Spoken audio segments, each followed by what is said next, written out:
All right, so last set of slides, here we go.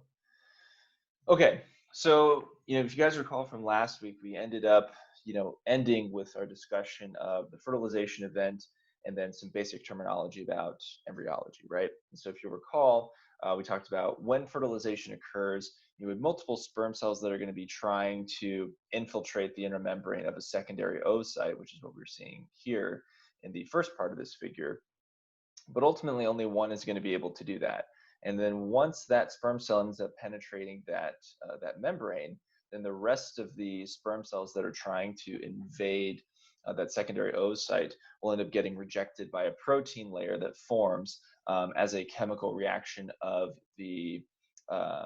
of the apical portion of the sperm cell. The name of it is escaping me right now, but that little tip, the acrosome, is what it's called, causes that chemical event to occur. And then the head of the sperm cell that has all the genetic information there will end up penetrating the nucleus of the secondary oocyte here. Then that genetic information will meld with the secondary oocyte. So what this will do is this will cause the second round of meiosis to complete, and then the cell will begin dividing improper. So now, once we've had the fertilization event occur, this is what we now call the beginnings of our stages of life.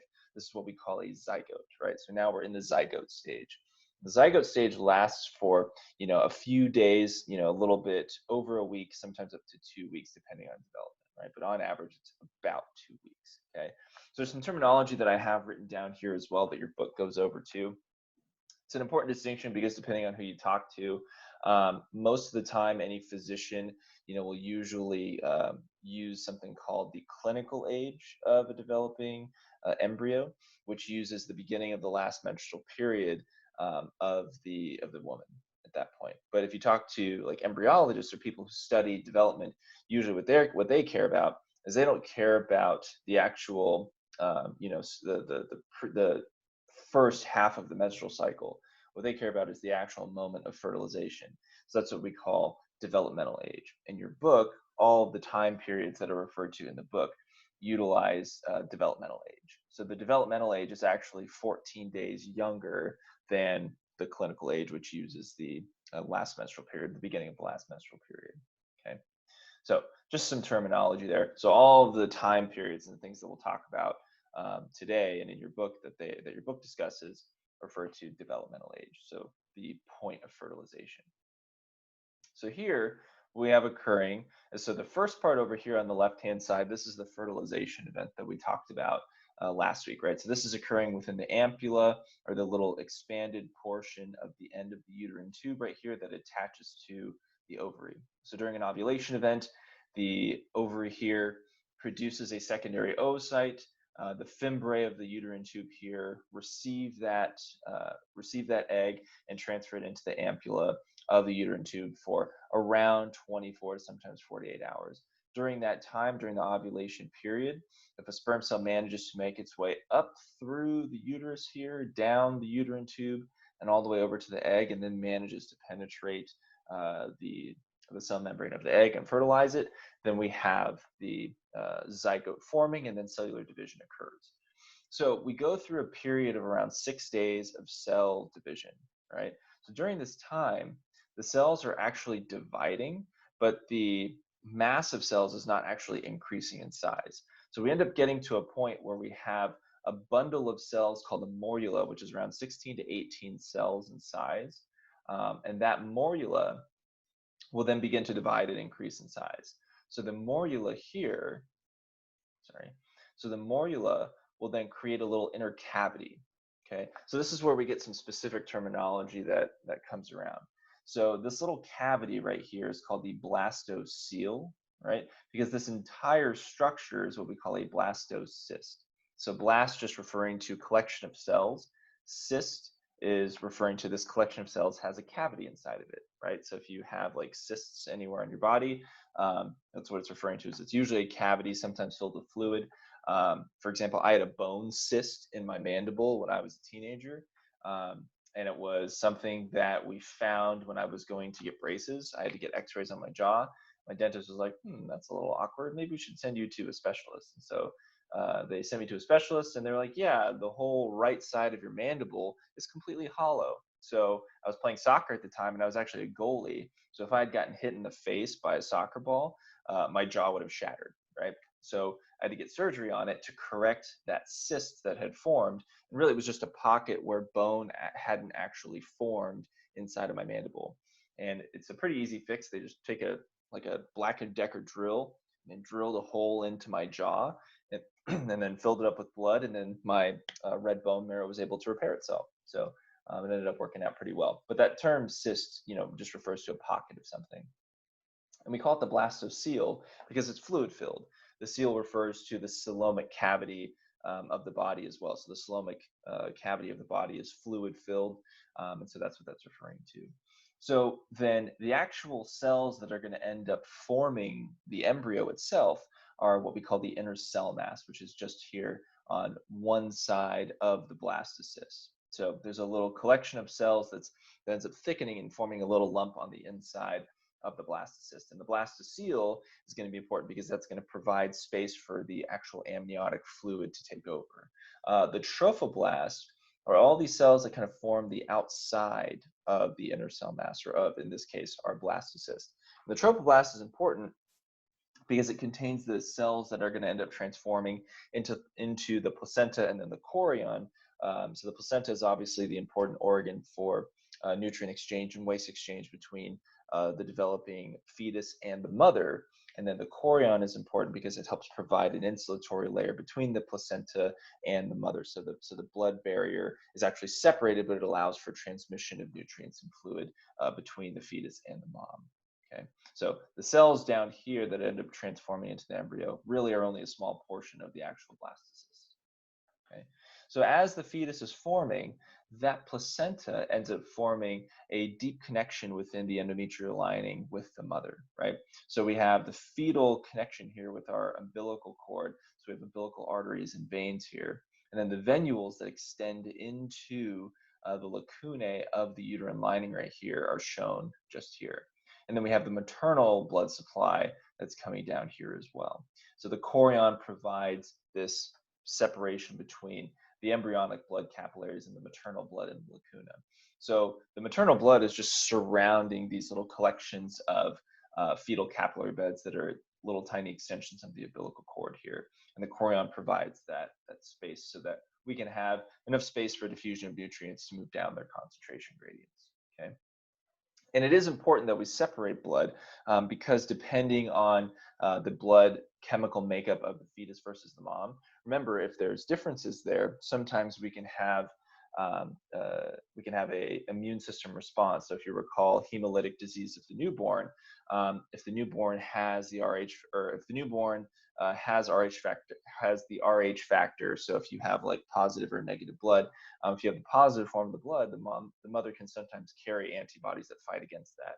And so it's important that that blood-brain barrier is separated right there. So then really quickly, I don't know why I have this here. These are slides that I used last year, and so I kind of have some of my notes on it. But so, if we take a sec to talk about in vitro fertilization, I have this little reference to Friends here. If you guys recall, Phoebe in Friends did one of the most selfless acts that anybody can do, to act as a surrogate mother for her brother and his wife at the time. And so part of the process of in vitro fertilization is sometimes, for various physiological or anatomical circumstances, some women are unable to become pregnant on their own. So one option to be able to achieve pregnancy is to do something called in vitro fertilization. So in vitro fertilization can sometimes be used within the original mother. Sometimes it can be used within a host, as in the case of Phoebe acting as a surrogate. But so in vitro fertilization is basically where eggs are harvested from the mother during an ovulation event, and then sperm are harvested from the male, and they're mixed up in a petri dish, and then fertilization occurs there. The developing zygotes are allowed to mature for a few hours, sometimes up to 2 days, before they are allowed to be surgically implanted within the endometrial layer of the mother or the surrogate. There's a couple different terms here as well. So we call that an in vitro fertilization because it's done outside of the body. And in vitro literally translates to in glass, so in a in like a sterile setting. So that's where it gets its name from, is in vitro fertilization, because the fertilization event happens outside of the mother. There's some other terminology that you may come across as well called in situ and in vivo. In vivo is a pretty common one that we see, done. It's just a process that's done within a living organism, right? So all of the chemical processes that are happening in your body. So, for example, if I have my coffee here, I take a sip, and then all of that caffeine, it begins coursing through my body, but it has to go through the epithelial lining of my intestines first before it gets to my bloodstream, and then hits my brain, causes glycolysis reactions, those sorts of things. All of that stuff is happening inside my living tissue. That is an in vivo process. Something that we can do in a surgical setting where the organism is alive, but we are, using external sources to, do some sort of operation on an organism. That's called an in situ preparation, or in situ literally translates to in the original place. So, for example, what I did in grad school was I looked at the biomechanical properties of calf muscles. But in order to do that, I had to do surgeries on animals where I isolated their calf muscles and I hooked them up to machines and measured their force production and a bunch of other stuff. That preparation was called in situ because I'm not surgically removing the muscle and doing those studies outside of the body. It's all being done in the animal within living tissue in its original place. So just some terminology to be aware of here. Fertilization can sometimes be done in situ as well, but the most common way to do it, because it's just cost effective and it just makes the most sense to harvest them, outside or harvest them originally and then have fertilization occur in a controlled external environment, because you increase the chances of success that way. If you did in situ fertilization, that would be like surgically implanting sperm within the ampulla of the uterine tube, which wouldn't necessarily make a bunch of sense surgically because costs would be pretty high, and then chances of success aren't necessarily guaranteed. And then in vivo is obviously the natural way, right? So in vitro fertilization gets its name because of that process. Okay. So during pregnancy, there's some things to be aware of in terms of hormones. Hormones can fluctuate pretty significantly throughout the course of pregnancy. And one thing that we see, especially during the first trimester, the first 3 months of pregnancy, is this dramatically increased level of human chorionic gonadotropin hormone. So human chorionic gonadotropin hormone is fairly important during the first trimester. So I have this question here highlighting that, because if you recall, the chorionic gonadotropin hormone actually maintains the health of the placenta, and it mimics the effects of the corpus luteum during the ovulation event. So the corpus luteum ends up kind of assisting in the formation of that. But originally the ovary is actually producing the concentration of that hormone to start off with. But during pregnancy, that kind of drops off. So the human chorionic gonadotropin hormone ends up increasing its concentration fairly early on to help maintain the health of the developing placenta there. Because without a healthy placenta, then the developing fetus is unable to maintain itself. And oftentimes the fetus can be lost as a result of this if that hormone dips below a certain level and if the placenta isn't able to be functioning correctly, right? So human chorionic gonadotropin hormone, or HCG, increases until it reaches a maximum near the end of the first trimester, and then as the first trimester ends, begins to level off, because at this point the placenta is established, it's rooted within the endometrial layer. It doesn't need to be maintained as rigorously as it does within the first few months of development there. So estrogen and progesterone levels are increasing but fairly stagnant during the first trimester, right? Then progesterone and estrogen begin to increase throughout the second and third trimester as we reach the end of pregnancy as well. So progesterone continues to increase until it levels off near the end. Early in pregnancy, progesterone is produced by the corpus luteum in the ovary. By the second trimester, production shifts to the placenta. So now that the placenta is established, we have increases in these hormone levels that go along with the duration of pregnancy. And then estrogen increases slowly throughout pregnancy, but increases more rapidly as the end of pregnancy approaches.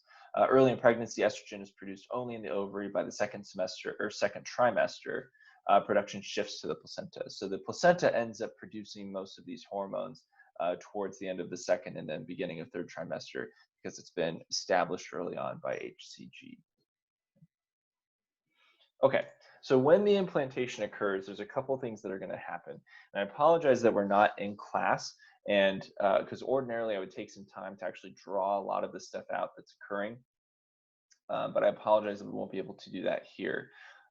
So normally, or so what ends up happening with the blastocyst that is now formed. So this is, we're taking our sperm cell and our egg cell that have fused, they become a zygote, now they've divided a bunch of times.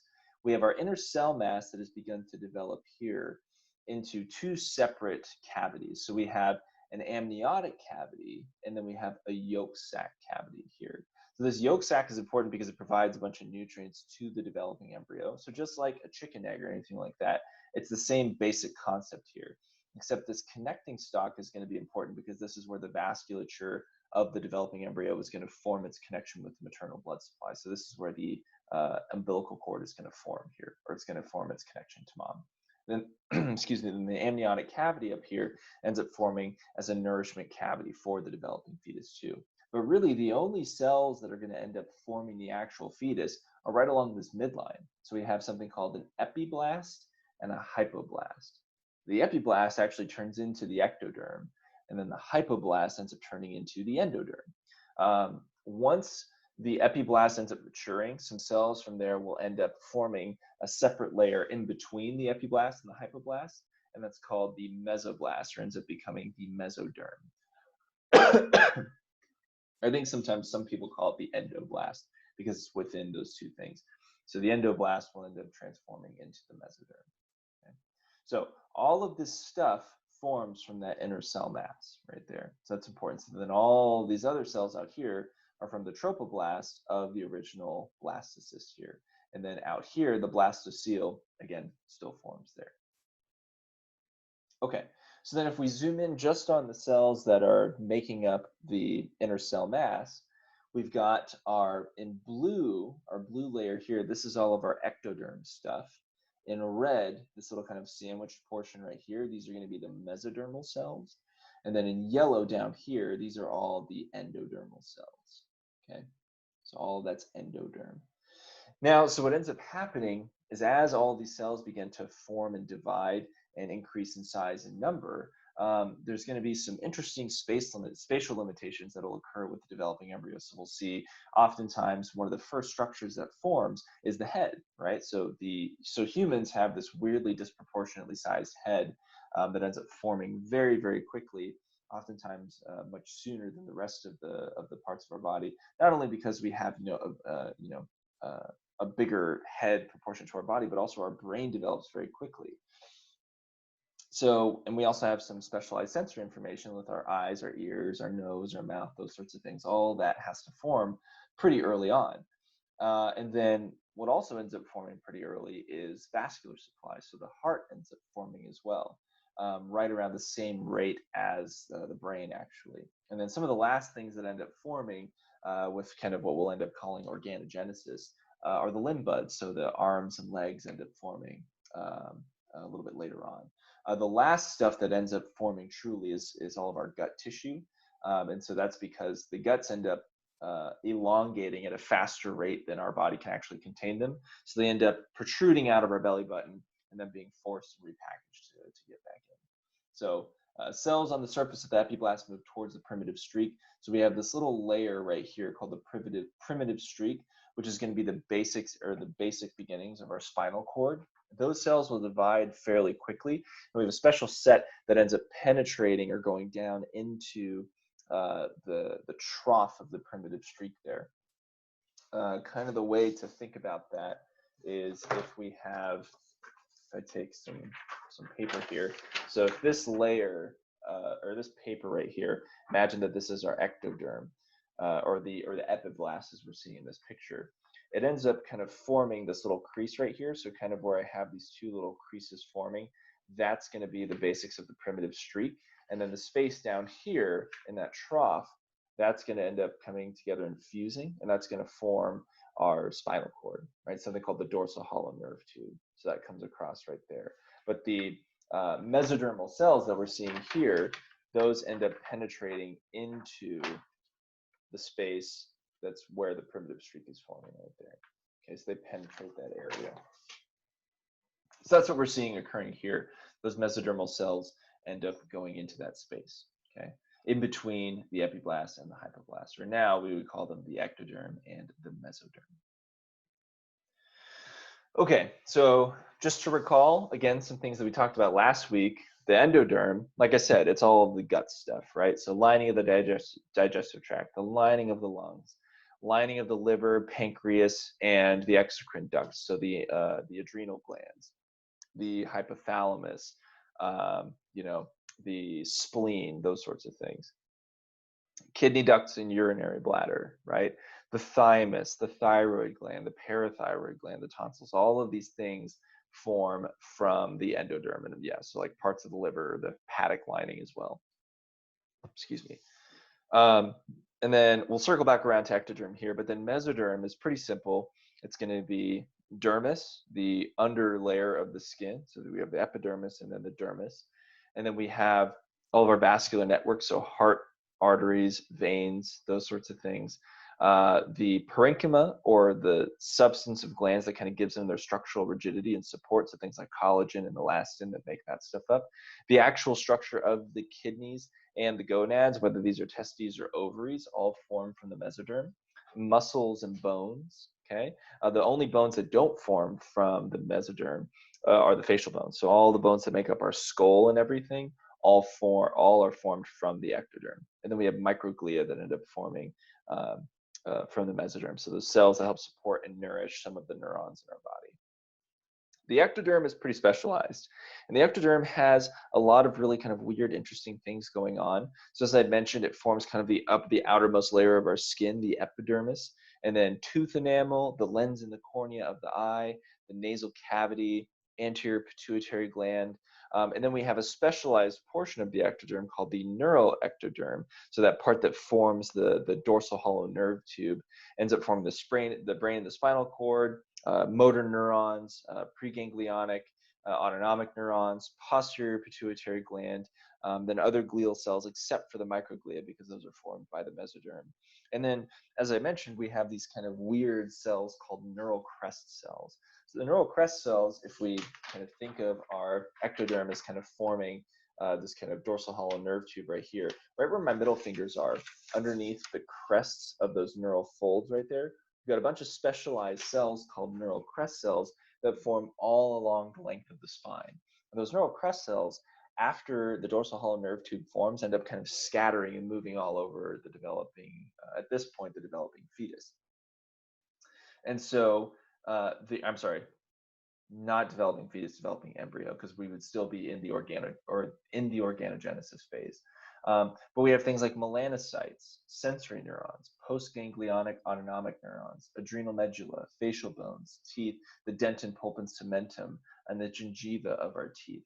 And some of the skeletal muscles in our head. All of that stuff forms from neural crest cells. There's some other things that we're not too sure about, like some of the structure of the neurons within our brain as well, could potentially be formed by neural crest cells. And what's kind of interesting is the neural crest cells, depending on the vertebrate species that you study, like alligators versus birds, versus some of our other more ancient ancestors, we think the neural crest cells may have had some different functionality associated with them.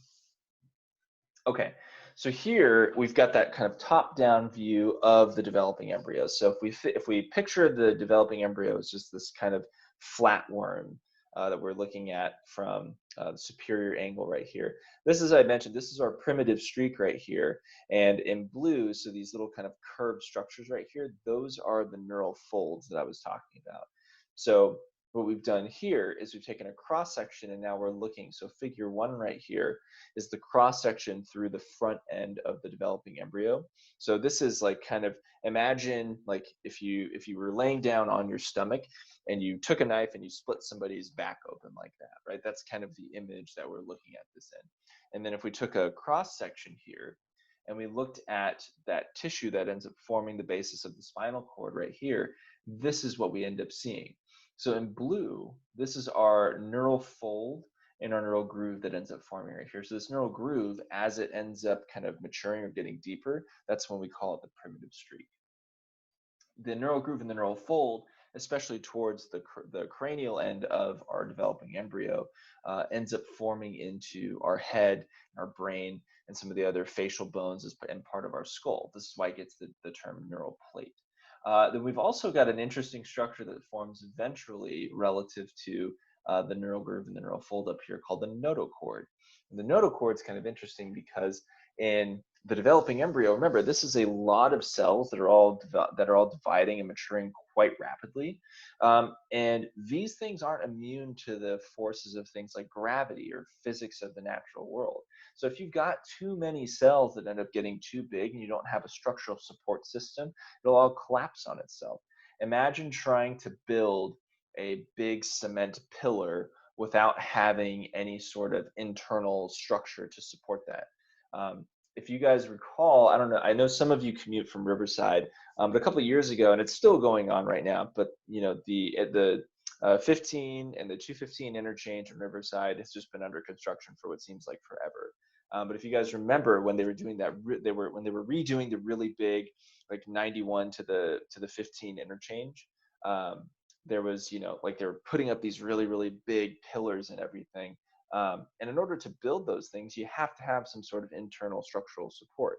And so in construction, what they do is they use rebar to provide the internal support as they pour the cement. Then the cement has material to graft onto and give it some support and some rigidity there, so that when you're laying the cement, it all doesn't just collapse on itself, right? So our bodies are no different. We need some sort of support structure to help provide a basis for the structure to build on without collapsing on itself. The notochord provides that initial support. Think of the notochord as a primordial vertebral column, right? So all the vertebrae that we have that make up our spine, the notochord is the basic beginnings of that. And so the notochord itself doesn't actually turn into the vertebrae. The vertebrae actually form from these little sections of another structure that we'll call somites. We'll talk about those more in a second here. The notochord actually forms the basis for the intervertebral discs. And some of you guys, you know, may know about this, but sometimes you can like get like a herniated disc if you have like back pain or anything like that, or if you fall and you hit your back weird.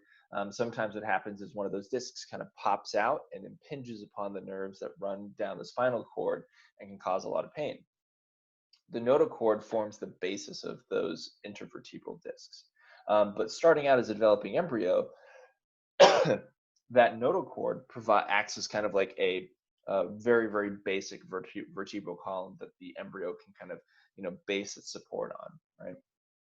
So as the spinal cord ends up developing here, the epidermal ectoderm here will begin to elongate and thicken, and then that neural trough right here becomes deeper until ultimately the neural crest tissue ends up touching one another, and any tissues that are made of the same stuff that come together and touch, they will always fuse. So what we end up seeing is the neural crests of each side right here, they'll come together and they fuse, creating a contained neural tube right there, right?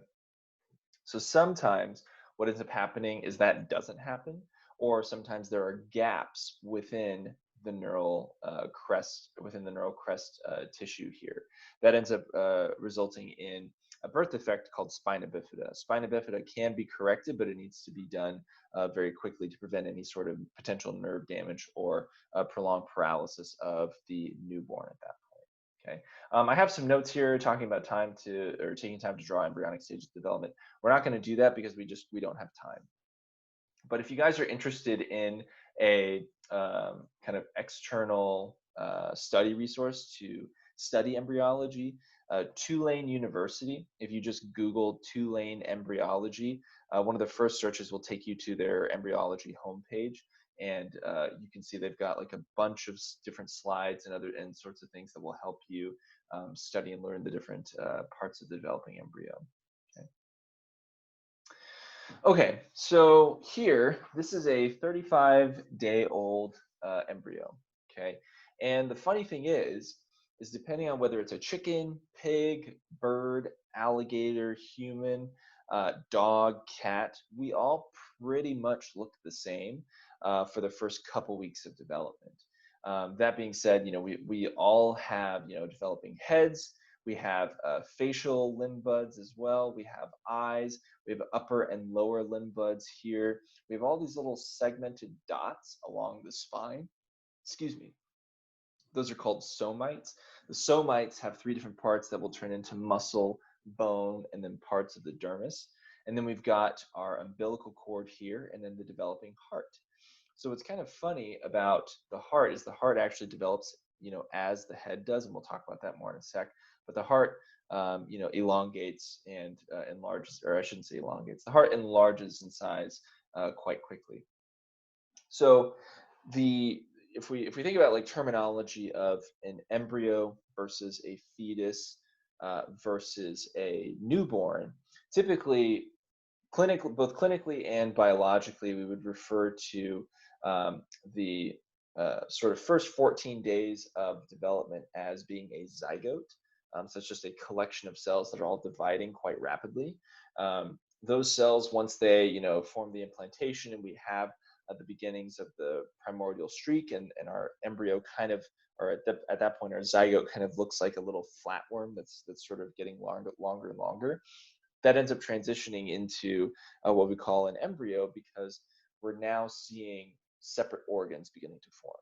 So the period of organogenesis, the first 2 months of pregnancy, so weeks 2 to 8, are the embryological period. So our embryo is now forming different organs. We're building the skull, we're building the arms, legs, heart, gut tube, lungs, kidneys, genitalia. All of these things end up forming within the first 8 weeks of pregnancy. Okay. Then after those 8 weeks is just enlargement and maturation of that tissue, right? And some other things will begin to, continue to develop and form, namely things like the brain, right? And parts of the liver and kidneys and gonads and some other things. But total gestation is roughly 280 days, or about 40 weeks, or roughly 9 months between the point of conception and then the point of birth. There's wiggle room in there depending on a bunch of different things, right? Sometimes it can be related to hormones, diet, development. In the instance of things like premature births, it can be related to health concerns, right? So a whole host of things can kind of determine how long the average, developmental time the fetus has within the mother. But on average, it's about 9 months for human gestation from the point of conception up until the traditional birth time. Okay. That being said, the odds of successful births, of premature births, has gone up dramatically with the advent of modern medicine. Just for example, some family friends of ours, they had their firstborn child when he was only 5 months developed, right? So very, very, very early. And the reason being was because there were a lot of like hormonal and health concerns with the mom. So she ended up having her child very early on. But he's alive. He's like 2 years old now. I don't know, it's been forever. I think he's like 2 years old, but he's totally fine, right?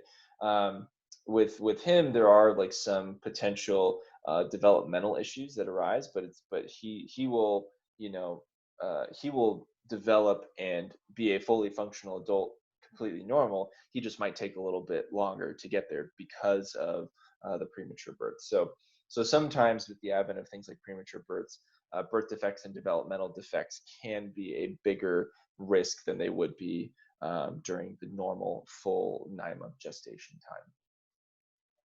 Okay, so first of all, there's a bunch of different things that we could talk about with development.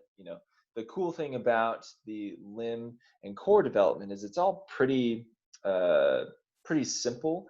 The arms and the legs actually form in kind of like a quadrant structure that if we had more time, we would definitely get into. Same thing with the core. The core has like a nice little segmental structure that lines up very nicely with the somites that end up forming each of the different vertebrae. So you can think of the core as kind of developing in line with each of the vertebrae that make up our spinal column, right? So each of those vertebrae kind of like act as a little line of development for that portion of our body. So our nerves, our muscle, our bones, all of those things kind of form in sequence with one another. The like I said, the leg and the arm limb buds actually end up forming in kind of an interesting process as well. Humans are a really interesting exception to this, particularly because of our posture. If you compare our early development to things like other quadrupeds like dogs or cats that we're related to, or even mice, we develop very similarly, but then it gets to a point where our legs, because of the way that our bone structure and our posture end up becoming, our legs end up kind of rotating around on themselves. Actually, um, yeah, they end up rotating around on themselves, and we kind of stretch out some of the musculature in different ways, but it's all still related to other quadrupeds too. But the face as well here, each of these things are going to develop from different layers of ectoderm. So 28 days after fertilization, the face develops from 5 separate processes: the frontal nasal process, and then the 2 maxillary and 2 mandibular processes. So if we look up here, that's what each of these little processes are right here. So the maxillary and mandibular processes. Okay. And then we can see the beginnings, so outlined and dotted here. These are the beginnings of the optical placodes. Placodes are just like little spots where something is going to develop. So the optical, and then the otic placodes, so the hearing placodes where our ears are going to develop. And then I'm sorry, wow, nasal placodes here. So wow, oh man, I'm all out of sorts today. So nasal and optic then. Okay. So nasal placodes thickening appear in the frontal nasal process right there. Then we have our optical placodes that form on the side over here. The otic placodes do form out here on the sides as well. Okay. So the maxillary processes extend toward the midline here. The nasal placodes also move toward the midline and fuse with the maxillary process to form the jaw and lip. Okay. So continued growth brings structures more towards the midline. So we have our eyes and our nose right here. Then we have our otic placodes that are forming out here.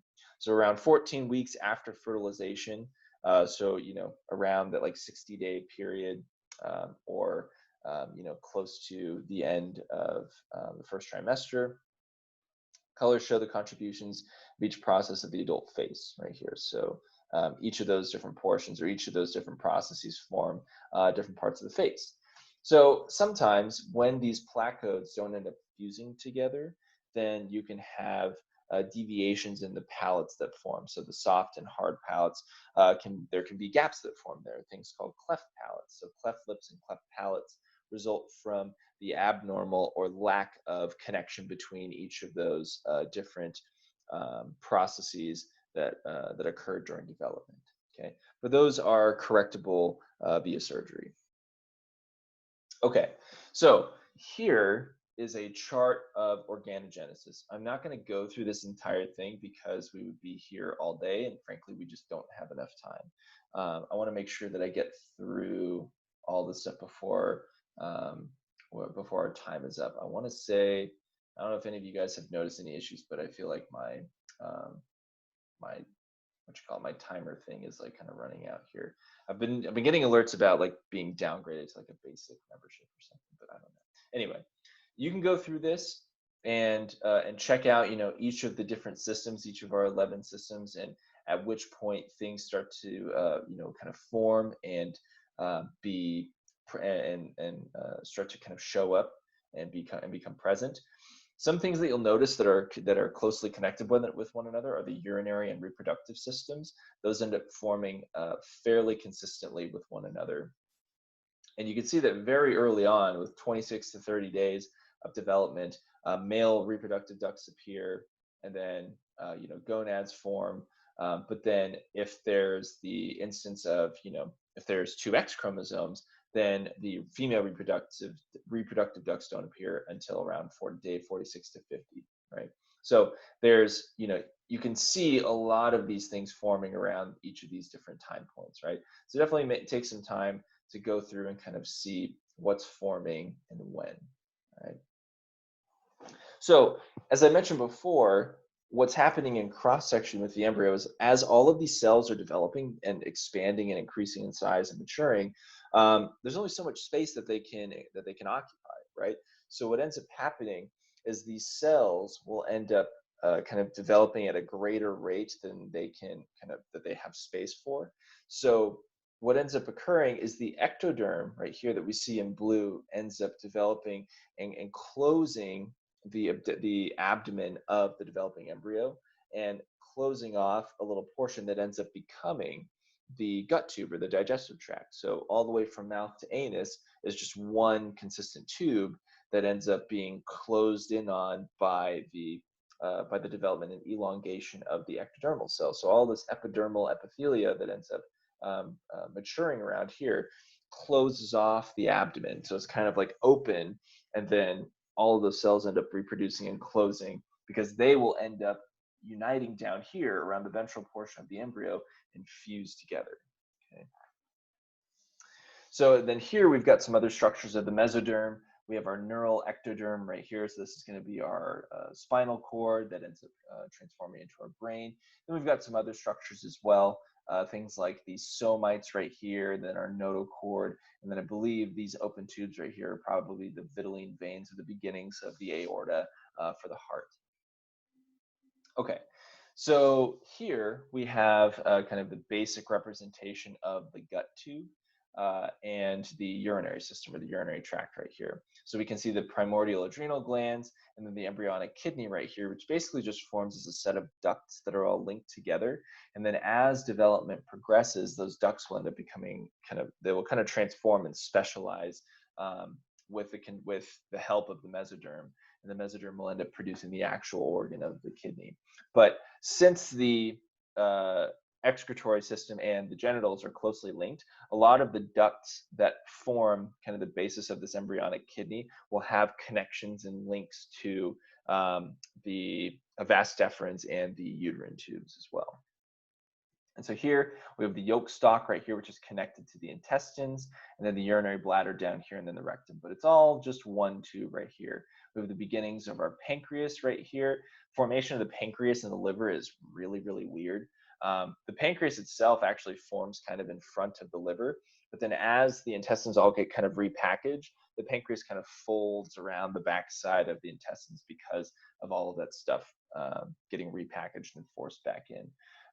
Because what's not represented here is these intestines are going to get super, super long, and so they end up kind of protruding out into the yolk stalk and then get pushed back in later on. But then we've got the beginnings of our stomach right here, a little lung bud right here, thyroid and parathyroid glands, tonsils, pharynx right over here, or I'm sorry, auditory tube, and then anterior pituitary gland, all the way end up transforming out here into the mouth, right? And then obviously we're going to have little outpocketings that are going to form specialized structures like the trachea. So the lung bud right here is going to be connected to this main tube via the trachea right here. So the trachea is going to be that little outpocketing, and then we've got the esophagus that links down here into the stomach, which will obviously grow and expand, right? The liver is also a really weird organ that ends up developing. There's cells that from the mesoderm kind of transform and specialize and move into that space where the liver is, and then they kind of mix up with one another.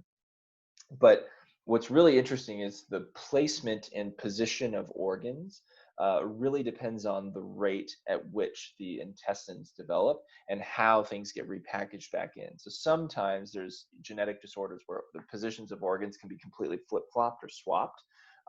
And a lot of that has to do with development, right? And the molecular signals that are going to trigger when these things get pushed back in and how they get pushed back in, right?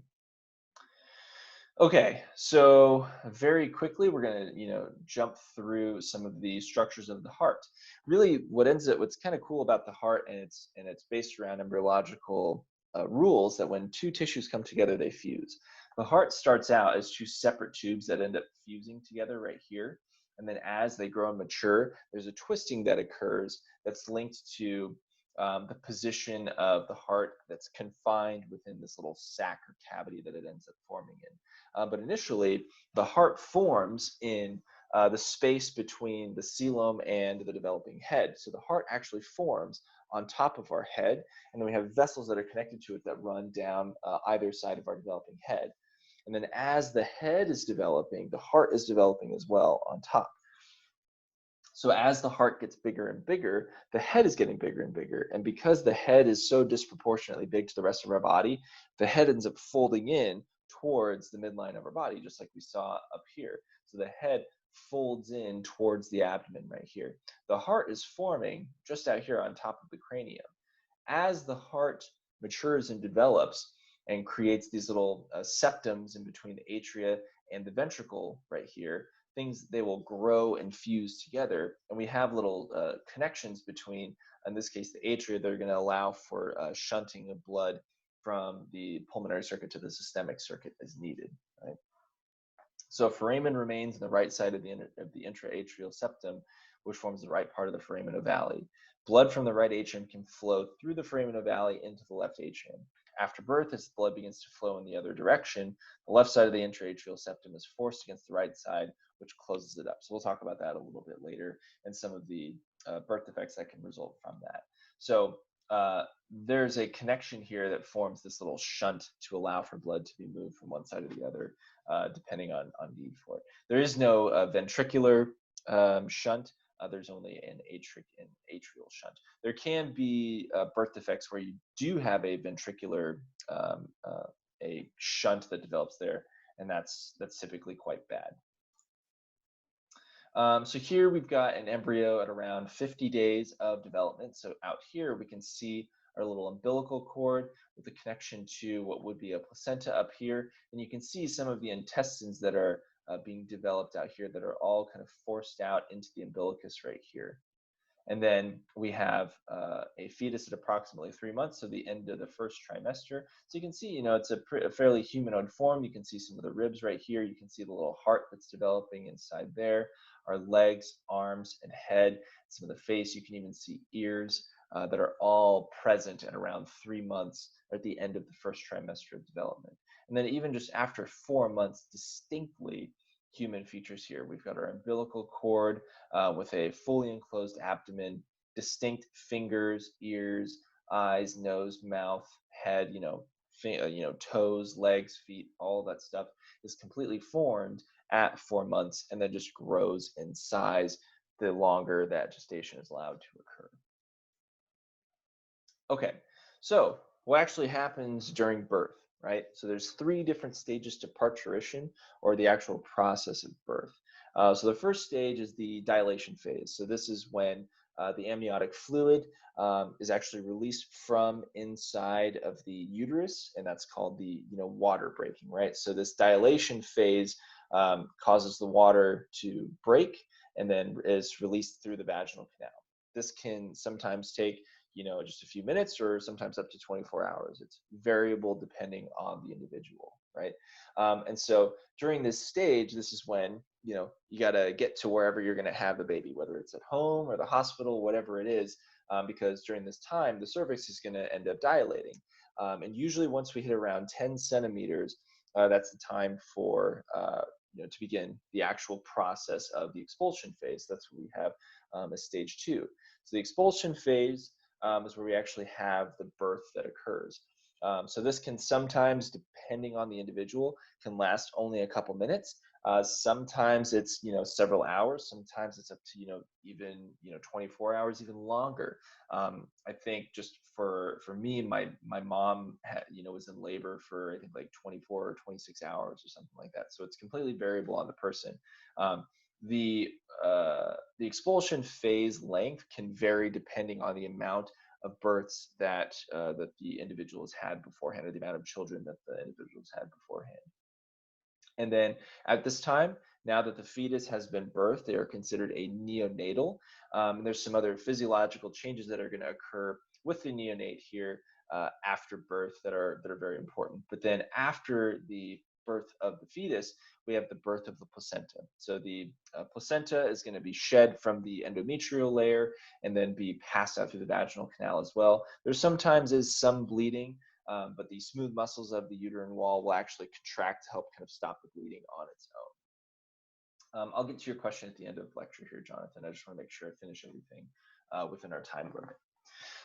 Okay, so factors that influence parturition. A lot of it is size of the fetus right here. So we can see that as the fetus gets to a certain size, we have baroreceptors that are inside the uterine wall of the uterus right here that will sense the stretch of the uterus and say, okay, it's time to go, and send those signals back up to the hypothalamus right here to trigger the release of oxytocin.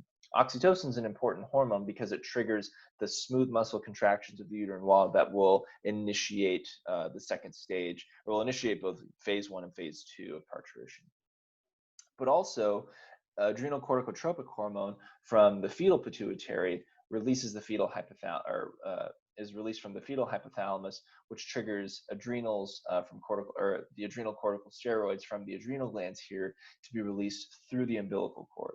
So that has two different effects. So that levels off progesterone synthesis and then increases estrogen and prostaglandin synthesis, which trigger smooth muscle contraction of the uterus. So as the brain of the fetus matures, there are certain chemical signals that trigger it to say, okay, it's time to go. So both estrogen and prostaglandin synthesis will trigger contractions within the uterine wall, but also the stretch receptors of the uterus will trigger the hypothalamus to release oxytocin, which causes uterine contractions as well. So a threefold level of hormone influence on contractions of the uterus to trigger the expulsion phase of labor. Okay, so a couple things that are going on with circulation, right, in the fetus. So this is the circulatory pattern of the fetus in vivo, okay? So a couple things that are going on with the heart. There are two major shunts that form, so number 1 and number 2. So number 1 is something called the ductus arteriosus. The ductus arteriosus is a vascular connection between the pulmonary arteries and the dorsal aorta of the fetus. So the ductus arteriosus is an important shunt to provide the systemic circuit with pulmonary blood. So that blood can then enter the systemic circuit more quickly and then get into the umbilical cord at a faster rate than it would if it was forced to go through normally, right? Because at this point during the fetus or during development, the lungs aren't actually doing anything. The lungs need their own blood to grow and mature, but they're not actually doing any deoxification, or I'm sorry, or getting rid of carbon dioxide and taking up oxygen. They're not doing any of that. The other shunt occurs between the atria. So that's something called the foramen ovale when it's open. So the foramen ovale is another shunt that will be able to get blood from the pulmonary circuit into the systemic circuit more quickly, all with the goal of getting it into the umbilical supply quickly and efficiently. We also have an umbilical supply that goes in through the liver. So the umbilical vein right here ends up being described as something called the ductus venosus, and that's important for the fetal liver to end up kind of assisting in some of that detoxification as well. So blood bypasses the liver sinusoids by flowing through the ductus venosus, right? So it ends up passing through here. Oxygenated blood from the placenta is passed into the fetus via the umbilical vein, and then deoxygenated blood is carried from the fetus to the placenta through the umbilical arteries. So whereas all the arteries here would normally be supplying tissue with oxygen, that actually goes out to the mother, and then the mother supplies the fetus with oxygen through the umbilical veins.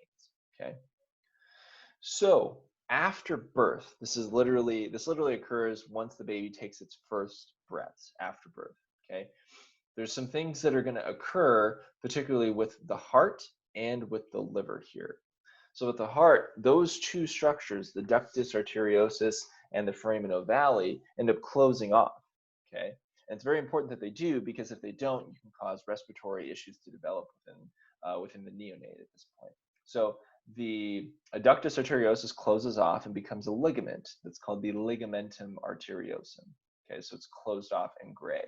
It's also very important that the foramen ovale closes off and becomes something called the fossa ovalis. You can have a deviated septum, a deviated atrial septum, which can cause metabolic issues and developmental issues with the fetus if this isn't corrected quickly. The nice thing is this is, if this occurs, it's a pretty quick procedure. It can be done fairly early on within the fetus.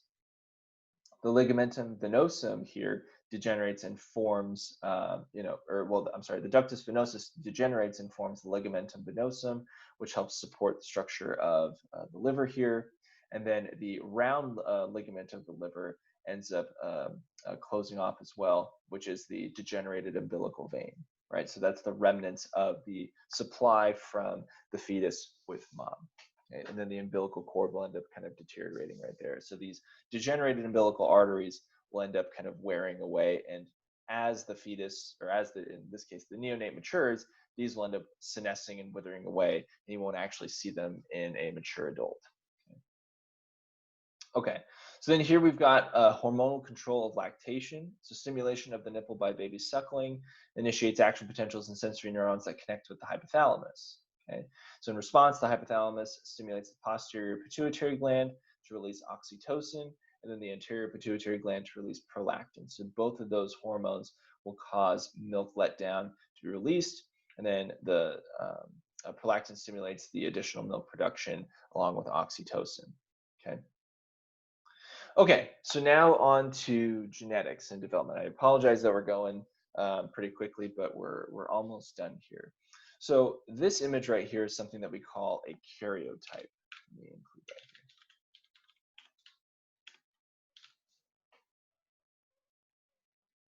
here. Karyotype.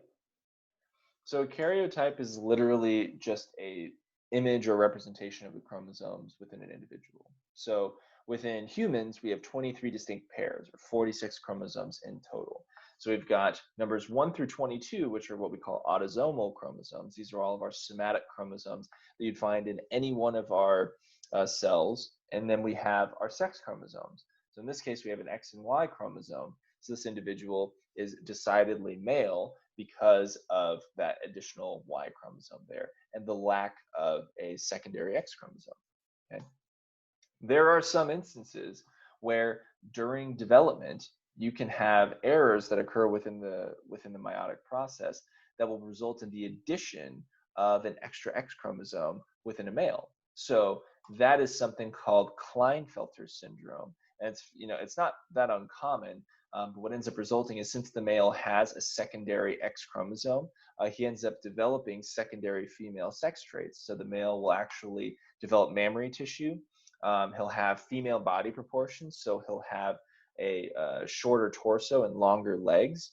He will have female pubic hair growth patterns, and he'll also have kind of similarities of female genitalia, whereas the penis will become quite small. It's clinically determined, or it's clinically called a micropenis. And then we have the testicles, which will become shriveled in size and become very similar in size and shape to the ovaries because of that extra X chromosome. So kind of crazy that just with the addition of an extra X chromosome that can occur. Sometimes you can get an additional Y chromosome, or you can get different conditions like acromegaly, increased size, increased growth development, which come at their own trade-off, because you can sometimes have early onset blindness. You can have color blindness occur with additional testosterone levels. You can have too much bone development, so literally the bones become too heavy for the developing fetus. I'm sorry, not the developing fetus, the developing individual. It can cause growth problems as well.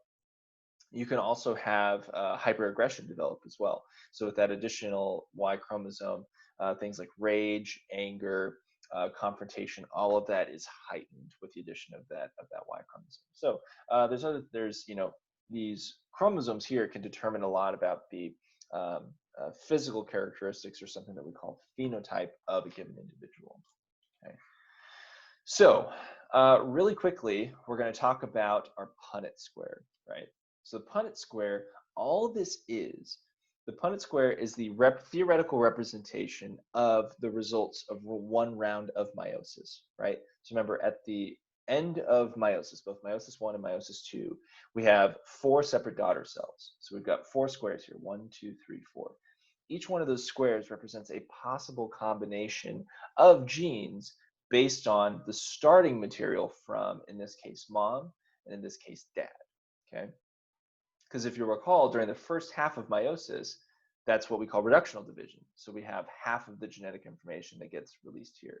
So each of these sperm cells, if we split it in half, one of them is going to carry genetic information on an X chromosome, one of them is going to carry genetic information on a Y chromosome. With a female trait here, the only possible combination is 2 X chromosomes, right? So then if we follow the cells, and let's say this cell ends up fusing with this one over here, the X chromosomes from each of them will fuse to create a what we call homozygous, in this case. We'll talk about dominance here in a sec, but this would just be a homozygous individual. We have 2 copies of the same gene, okay? So an XX chromosome individual is decidedly female, whereas here, that Y chromosome, if it ends up fusing with this one, will create a decidedly male uh, offspring, so an XY individual. Same thing over here. Since each one of these cells has, 2 sets of chromosomes, we do this twice, right? So on average, if we fuse a female egg and a male sperm cell, so that since the male sperm cell, if we take a male sperm cell that has a Y chromosome, the odds of it forming a individual that is male are going to be 50% versus the X chromosome, which is the other 50%. So on average, we have a 50-50 chance of creating a male or female offspring in terms of genetics here, okay? So the condition where you have a one of each set of chromosome is what we call heterozygous. So a heterozygous individual has 1 copy of one copy of another gene. So now sometimes if we set aside sex chromosomes here for a second, we follow things like, in this case, albinism, or the lack of pigment or melanocytes within our epidermal cells, okay? You can have an individual here, so the mother, in this case, is a carrier, so she has what we would call a dominant allele. Dominant alleles are referred to with capital letters, and recessive alleles are referred to with lowercase letters. Usually with most genetic disorders, not all, but most, you have to have 2 copies of the recessive trait in order to express them, right? So let's say mom has 1 copy of the recessive condition, but the other copy is the dominant condition. The dominant condition masks the expression of the recessive condition here. Same thing with the father, who is what we call a carrier. Since both of them express normal phenotypes, neither of them have the condition of albinism here. Each of them carry the gene for albinism to occur. So if we perform our Punnett square here, we see that on average, about 75% of the individuals within these offspring are going to be normal, because we have a condition where one individual, 25% of the time, could get both the dominant traits for normal skin tone, a normal skin pigment, and not be considered a carrier.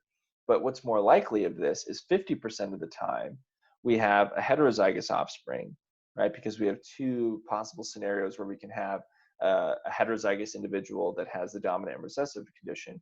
But then about 25% of the time, you can have an individual that has the albino syndrome right here, because all it takes is 1 offspring to receive both alleles for the recessive condition, right? And that's what we call homozygous recessive. Most genetic disorders, you have to be homozygous recessive to receive that genetic disorder. Not all the time. Sometimes, with conditions like hemophilia, okay, you can have a particular genetic disorder that is what we call sex-linked or X-linked.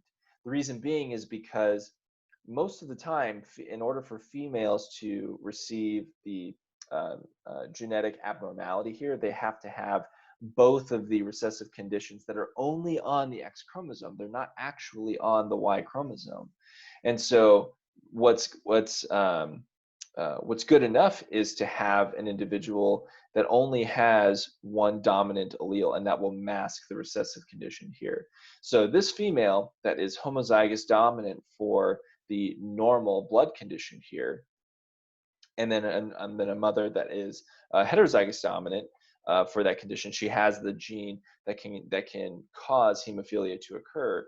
The female will not experience or will not exhibit hemophilia. But in males, since males only have one X chromosome, they only need to have one copy of those alleles, right? So the odds of a male receiving the trait for hemophilia and actually expressing it are 50-50 shot, right? So even if the father is normal here, he has a 50% chance of passing that on to his offspring because mom is a carrier, right? So if the chances of any male offspring receiving the gene for hemophilia, if the mother is a carrier, are 50%, because they only have to have one copy of that recessive allele on that gene because they only have one copy of the X chromosome. Versus females, they would have to have both copies of the hemophilia disease, and in this case, that would be impossible because the father is not actually a hemophiliac, right? So this is why genes or genetic disorders that are sex-linked are fairly uncommon in being expressed in females. They can occur, but it's fairly uncommon unless the father usually expresses some form of that genetic condition. Okay. There are some genes that are what we call polygenetic, where you can have multiple genes that affect the expression of that particular trait. Skin color is a perfect example where we have 6 different genes that all contribute to variations in skin tone. And so whether or not, depending on what percentage of genes you have for each one of these skin tones, that determines your particular expression of melanocytes, right? So the percentage of offspring that receive this, falls somewhere on this bell curve right here. Okay.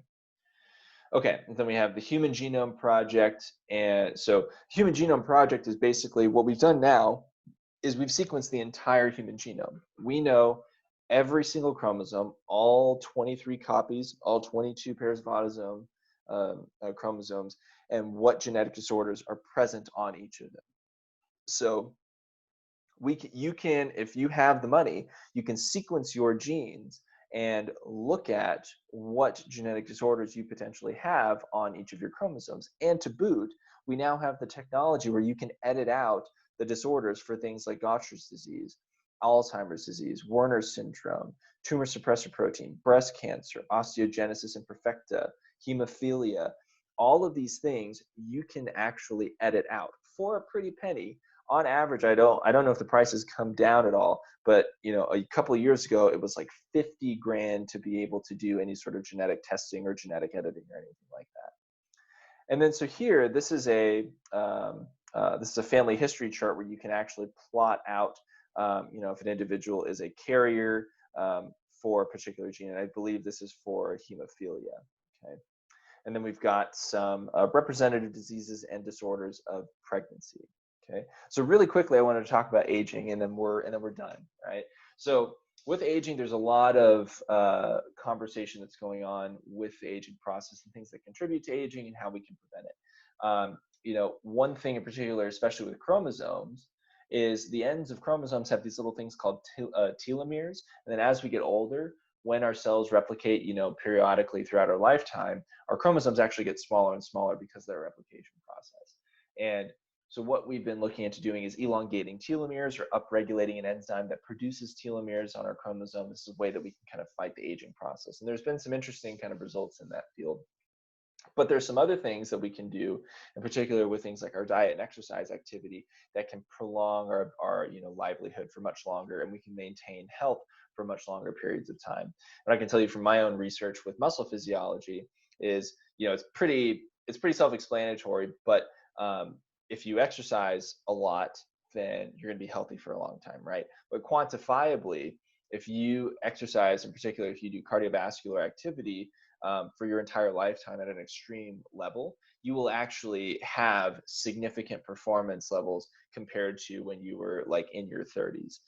So if you run like marathons all the time, your muscles will actually maintain similar performance levels to when you were like in your 30s. So I'm talking if you're potentially like even in your 80s and you're still doing, heavy cardiovascular activity, you will perform very similarly to a potentially 30-year-old person. Okay.